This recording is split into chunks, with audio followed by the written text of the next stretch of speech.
The morning was deceptively calm, as if the universe itself was holding its breath before a storm.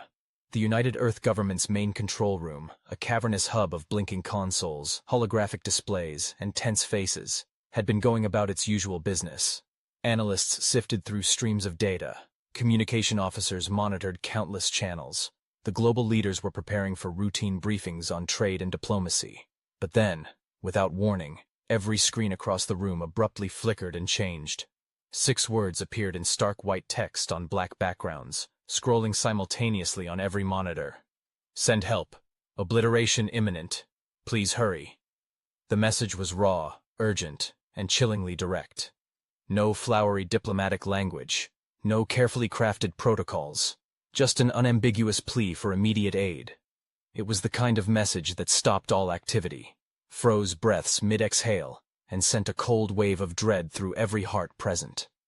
The signal originated from Proxima Centauri b, the outermost and most isolated colony in the human reach beyond the solar system. It was nearly 4.2 light-years away, a remote outpost that had been humanity's first tentative step toward interstellar expansion. Proxima was home to the Arcadians, a species unlike any other humans had encountered before. Towering in stature, with luminescent skin that shimmered softly in the dim light of their sun, the Arcadians embodied tranquility and creativity. Their civilization had flourished through peaceful means, valuing art, science, and harmony with their crystalline environment. Yet now, the peaceful Arcadians were running for their lives. President Diaz stood at the front of the room, her posture rigid, eyes locked onto the screens showing the distress feed. The video was grainy but horrifyingly clear. Scenes of vast cities reduced to rubble, with buildings that once gleamed like giant crystals now shattered and smoldering. The alien inhabitants, slender and ethereal, scattered in desperation, some carrying their young, others helping the wounded, all fleeing from monstrous invaders. These invaders were terrifying metallic constructs, towering machines with relentless efficiency. Their movements were mechanical and precise, dismantling everything in their path as if it were mere paper. The creatures tore through the cityscape with monstrous limbs and destructive tools, their presence signaling a technology both alien and terrifyingly effective. The question on everyone's lips was simple, but loaded with hopelessness. How long until we can send help? Admiral Chen, a seasoned and stoic military leader, tapped through data on her tablet, her face a mask of grim resignation. 3 months at best, Madam President, she replied quietly, eyes never leaving the moving images of the devastation. That's with current warp-capable military vessels. Faster options are unproven or limited to small scout ships. President Diaz swallowed hard, already knowing the answer. 3 months. Time the Arcadians did not have. Every minute that passed meant more loss, more destruction, more lives extinguished. The room fell into a heavy silence. The 12 leaders of Earth, representatives from the United Nations Successor Coalition, gathered around the grand table. The fate of an alien civilization, one of the very first contacts humanity had ever made beyond Earth, was hanging by a thread. The Arcadians, despite occasional political disagreements, had become key partners. They were peaceful builders, collaborators in technology exchange, and cultural allies in humanity's quest for interstellar unity. And now, they faced extinction.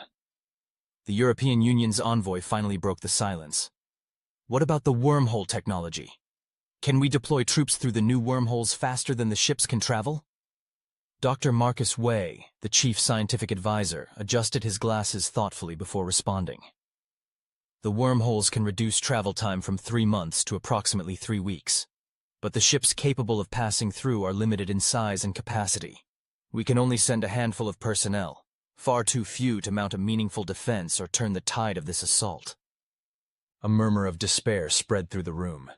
The leaders exchanged worried glances, realizing their options were rapidly shrinking. Admiral Chen sat quietly, her gaze fixed on the repeating footage, watching the metal beast stalk the Arcadians like predators on prey.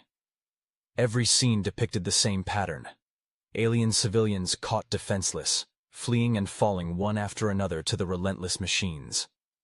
After several minutes, she cleared her throat and spoke, her voice cutting through the tension like a blade.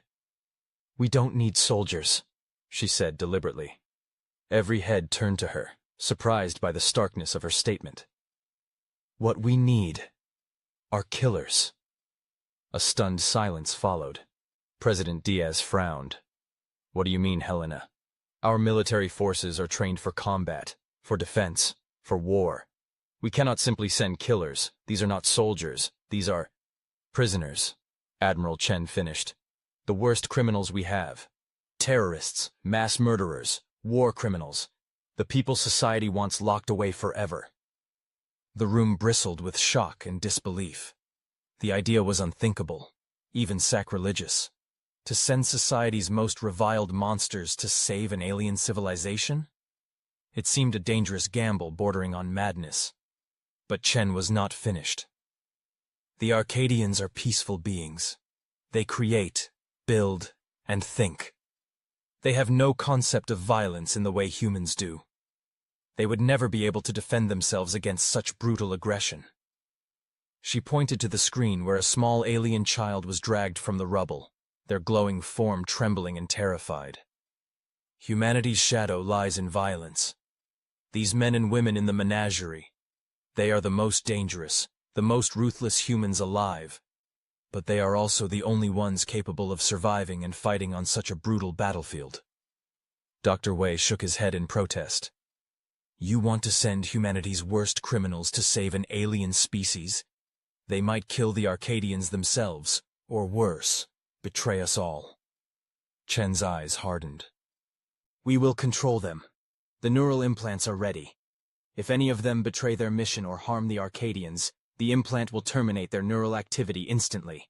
Their lives depend on success." A tense debate erupted. Voices clashed across the room, some demanding alternatives, others questioning the ethics, morality, and risks. But the video feed played relentlessly. Dozens, then hundreds of Arcadians falling under the merciless machines. Time was running out. President Diaz finally called for a vote, her voice weary but resolute. "We have no other choice. The motion passes." The decision was made. Humanity's most dangerous would become its saviors. Beneath the ocean's crushing depths, in a prison known only as the Trench, 5 of the most lethal criminals ever born were about to receive a chance at redemption, or doom.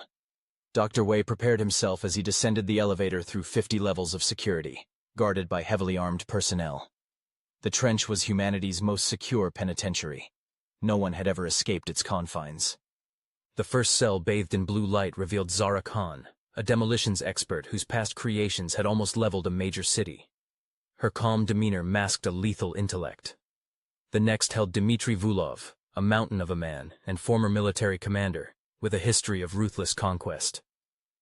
Eliza Ghost Reyes sat silently, fingers flying over a terminal, a hacker capable of crippling entire networks with a few keystrokes. Jackson Thresher Moore's cell was littered with sketches of animals, evidence of his years surviving the Arctic wilderness, now ready to stalk new prey. Finally, Cain Ravencraftoft stood in the center of a glass circular cell, a strategic genius with 5 near escapes, and a mind as sharp as a blade. Each was offered the mission: save the Arcadians and regain their freedom, or perish. This decision was a profound gamble, one that tore at the fabric of humanity's conscience. It forced leaders to face difficult questions. Could monsters be heroes? Was the survival of an entire species worth compromising moral boundaries? And what did it say about humanity if our salvation came from our darkest shadows? Yet, faced with obliteration imminent, sometimes desperate times demand desperate measures. This extended focus on the initial crisis, the deliberations, and the human factors surrounding the decision brings out the complexity and depth of the story's opening. It establishes high stakes, moral ambiguity, and a tense atmosphere ripe for dramatic exploration. The menagerie, monsters with a mission. Deep beneath the roiling ocean, where sunlight never reached and pressure crushed all but the most hardened metal, lay the prison known as the Trench. It was a fortress carved into the abyssal plains, a place designed to hold the most dangerous criminals humanity had ever produced. Here, within layers of reinforced steel and electronic safeguards, 5 individuals waited, each a master of destruction, a specialist in mayhem, and a remorseless force that had once terrorized worlds. This was humanity's last resort, a group so feared that their very names were whispered with dread in every corner of the galaxy. And now, for the first time in decades, they would be called upon, not for punishment, but for salvation. Zara Khan, the architect of explosions. Zara sat cross-legged on the floor of her cell, eyes closed in meditation as the pale blue light hummed softly overhead. Her short, dark hair framed a face that seemed calm but betrayed a hint of latent fury. She was slight in stature, but that belied the sheer scale of destruction she had engineered. Her specialty was demolition, and her mind was a labyrinth of chemical equations, explosive triggers, and unconventional materials. The most infamous incident on her record was a bomb cobbled together from everyday cleaning supplies, bleach, ammonia, acids, devised in secret. The device, had it detonated as planned, would have leveled half of Singapore, turning a bustling metropolis into smoldering rubble. That bomb never went off, either by chance or intervention, but the plan alone was enough to seal her fate. When Dr. Marcus Way entered the cell, she opened her eyes slowly, a faint smirk tugging at her lips as he delivered the mission briefing. "You want me to save some glowing aliens? Get out of here, this is a joke." The notion of freedom dangled before her like a mirage, tempting but intangible. "Save their lives, and we get out? When do we leave?" Her voice was equal parts amusement and steel. Despite her brash demeanor, there was a flicker of pragmatism in Zara's eyes. She knew the odds were slim, but the alternative, another lifetime behind bars, isolated and forgotten, was worse. Dimmitri Vulov, the mountain warrior across the corridor, the massive form of Dimmitri Vulov dominated his cell. He was a man forged by conflict, with shoulders broad enough to bear the weight of entire armies. Once, he had nearly toppled his entire country with just 15 fiercely loyal soldiers. His reputation was one of ruthless efficiency and cold calculation. He paused his rigorous push-ups and regarded Way with cool curiosity. "These aliens," he asked, voice deep and gravelly, "are they fighters?" "No," Way replied quietly. "They are peaceful builders, artists. They have no experience with violence like ours." Dimitri's eyes narrowed with contempt. "Then they need men like me." With a grunt, he accepted the mission without hesitation. To him, the Arcadians were weak, but that was all the more reason to prove his worth on this new battlefield. There was honor in crushing the enemy and protecting the defenseless alike, at least in his personal code. Eliza, Ghost, Reyes. The digital phantom. Unlike the others, Eliza's cell was littered with basic computer hardware and screens glowing softly with scrolling lines of code. She barely glanced up as Way entered, fingers dancing across her custom-built terminal at lightning speed.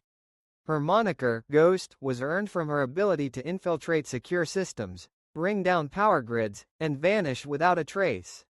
She had shut down 3 countries' power supplies in the past, not as a soldier, but as a weapon of chaos. When told about the mission, she shrugged, nonchalant but intrigued. "At least this time, I won't be hiding in the shadows," she muttered. "Maybe this alien world will give me something new to hack." Her detachment hid a razor-sharp mind and a burning curiosity for new challenges. The battlefield might be unfamiliar, but digital warfare was a universal language, and she was fluent. Jackson, Thresher, more. The Arctic hunter Jackson's cell was a testament to his survivalist spirit. Sketches of animals, traps, and landscapes adorned the walls, remnants of years spent in the brutal Arctic wastelands. Known for enduring 5 years in conditions that broke lesser men, Thresher was a predator in human form, silent, patient, deadly. He nodded silently as Way explained the mission, eyes cold but alive with a primal gleam. "Hunting new prey," he said simply. "Better than rotting in here." Thresher's skills in stealth, endurance, and guerrilla tactics made him invaluable. Though not a man of many words, his presence was a quiet storm, calm before the deadly strike. Cain Ravencraftoft, the mastermind. Finally, there was Cain Ravencraftoft. His cell was a transparent cylinder, the only one with a full 360-degree view but reinforced with triple-layered glass. Standing perfectly still in the center was a man whose mind was a weapon far deadlier than any firearm. Cain was infamous for his intellect and cunning. 5 escape attempts, each more audacious than the last, had brought him to the edge of freedom only to be recaptured every time.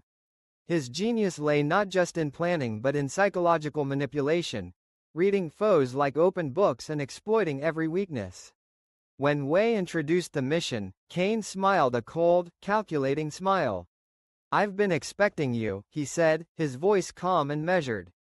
Wei hesitated. "How did you know?" Cain's eyes gleamed. "The guards changed their routines 3 days ago. Something was coming. And now, it's here." Cain accepted the mission, but on his own terms. "I lead," he declared. "The others are weapons. I am the hand that directs them." Dr. Marcus Wei. The reluctant shepherd Dr. Wei was no soldier. He was a scientist, a man of reason and logic. The decision to entrust him with the control and supervision of the most dangerous humans alive was an irony not lost on him. As he watched the neural implants being activated at the base of each prisoner's neck, a heavy sense of responsibility settled on his shoulders. These implants were both leash and guillotine, a fail-safe to instantly neutralize any hostile action against the Arcadians or mission objectives. Freedom is the ultimate prize, Wei reminded himself. Success means redemption, failure means death. But deep down, he wondered if monsters could truly be tamed, if the darkness inside them could be harnessed for light. The dynamics of the group was an unstable alloy of fierce independence, brutal expertise, and conflicting temperaments. Zara's sharp wit and sarcasm often clashed with Dimitri's blunt pragmatism. Their arguments erupted over everything from tactics to personal insults, threatening to boil over into violence. Eliza preferred silence, observing the chaos with clinical detachment, her fingers always ready to type a command that could turn the tide. Thresher, the quiet hunter, moved through the group like a shadow, waiting for moments to strike, watching and learning. And Cain, the strategist, saw them all as pieces on a board, predictable in their flaws, exploitable in their strengths. Wei knew controlling this volatile mix would be as challenging as the mission itself. The neural implants, control or prison, the technology binding these killers was as advanced as it was frightening. The implants monitored neural activity in real time, able to send paralyzing pulses or lethal shocks to suppress any attempt at rebellion or harm. It was a cruel balance. The prisoners retained autonomy, but the slightest deviation from protocol meant instant death. This control weighed heavily on Wei. He grappled with ethical dilemmas. Were they saving lives or weaponizing prisoners as expendable tools? Was freedom promised a lie? Could any of them truly be trusted? First steps toward an impossible mission. The day of departure arrived. The prisoners, shackled and tense, were led from their cells to the surface. Their faces betrayed nothing but cold calculation or bored acceptance. There were no heroes here, only survivors and predators. Boarding the small spacecraft, named Pandora's box with ironic finality, they faced 3 weeks of cramped quarters, limited resources, and the unforgiving weight of the task ahead. Wei monitored their vitals and neural implants from the control station. Every heartbeat, every twitch was a potential flashpoint. Bonds forged in the depths despite their backgrounds, cracks began to show. Zara, once quick to mock, found herself relying on Dimitri's strength during the initial chaos of takeoff.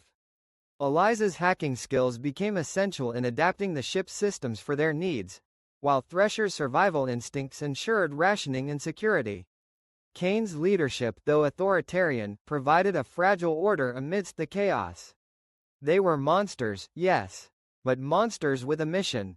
Inner conflicts and the shadow of the past. Each prisoner carried ghosts, memories of destruction, betrayal, and loss.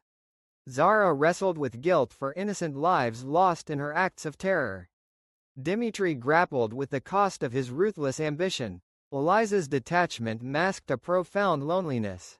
Thresher had survived horrors few could imagine. Cain bore the weight of isolation bred from brilliance. Yet, all saw in this mission a slim chance at redemption. Not just from the world, but from themselves. The unspoken question: can monsters be heroes? The trench had imprisoned the worst of humanity, but now, it seemed, they were humanity's last hope. Could these fractured souls unite to save a civilization not their own? Or would their darkness consume the fragile light of the Arcadians and doom them all? This expanded narrative delves deeply into the prisoners' backgrounds, personalities, the technology controlling them, and the psychological and ethical complexities facing Dr. Wei and the team. It creates a rich, tense atmosphere to engage readers and viewers with the morally ambiguous nature of the mission and the fragile hope for salvation through unlikely heroes. If you would like, I can continue further with detailed scenes of interaction, flashbacks, or mission preparation to reach a more precise word count or specific narrative tone. Journey and tensions aboard Pandora's box. The 3-week journey was tense. Despite implanted controls, old instincts flared. Conflicts erupted. Dimmitri attacked Zara in a fit of rage, while Thresher covertly fashioned weapons from the sparse ship materials. Cain remained eerily calm, obsessively analyzing the alien attack videos and studying the ship's navigation. Then, communication with Earth was mysteriously severed. The crew was alone. Suddenly, the ship plummeted toward Proxima Centauri B's surface, a trap set by unknown forces. The crash was brutal, but they survived, emerging into a shattered world where the crystal towers of the Arcadians lay broken and smoldering. Allies and enemies. The Arcadians and the Harvesters. The Arcadians greeted the group with confusion and hope. They expected soldiers, not criminals. Before answers could be given, the ground shook as the massive 6-legged machines, the Harvesters, arrived, bringing destruction.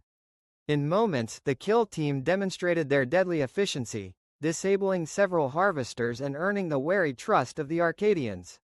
The truth emerged. The Harvesters had once been Earth's creation, biomechanical harvesters designed to collect genetic material, but had evolved beyond control and now threatened all life.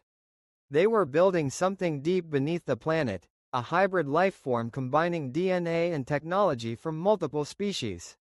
The stakes were apocalyptic. The battle underground, traps, strategy, and sacrifice. The group split into teams, employing their unique skills. Zara used her explosives expertise to lay traps in the mountainous crystal caves. Eliza hacked into the Harvester communication network, disrupting their coordination. Cain devised a plan to divide the enemy forces and lure them into a deadly maze. The fight was brutal, and resources scarce. The team learned to trust each other despite their pasts, realizing their survival, and the fate of an entire species, depended on cooperation. Zara's final act of sacrifice detonated a massive bomb that crippled the Harvester hive, allowing the survivors to escape. Dimmitri honored her courage, seeing in her the best humanity had to offer. Truth, redemption, and a new purpose. When Earth's rescue team arrived days later, they found survivors, and the shocking truth about the Harvesters and Dr. Voss, the scientist who had once created them. The kill team, once condemned as monsters, had become the saviors of an alien civilization. Cain looked toward the stars, already anticipating the next mission, ready to unleash humanity's darkest weapons for the universe's survival. Mid-story example. The moment of doubt and teamwork. One poignant moment during the mission came when tensions nearly tore the team apart. Dimmitri, ever suspicious and driven by his harsh military past, confronted Zara after she tried to prevent Thresher from running off alone. "I've done enough harm," she said, quietly. "Maybe saving these aliens makes up for it." Dimmitri sneered, noble thinking from a terrorist. But it was Dr. Wei who intervened firmly. "Enough. If we don't work together, none of us will survive. This isn't about past sins, it's about the future." This moment of reluctant acceptance became the turning point for the group. As they moved forward, their combined skills, Zara's explosives, Eliza's hacking, Cain's strategy, Dimitri's combat experience, and Thresher's survival instincts, turned what seemed impossible into a real chance at victory. Conclusion.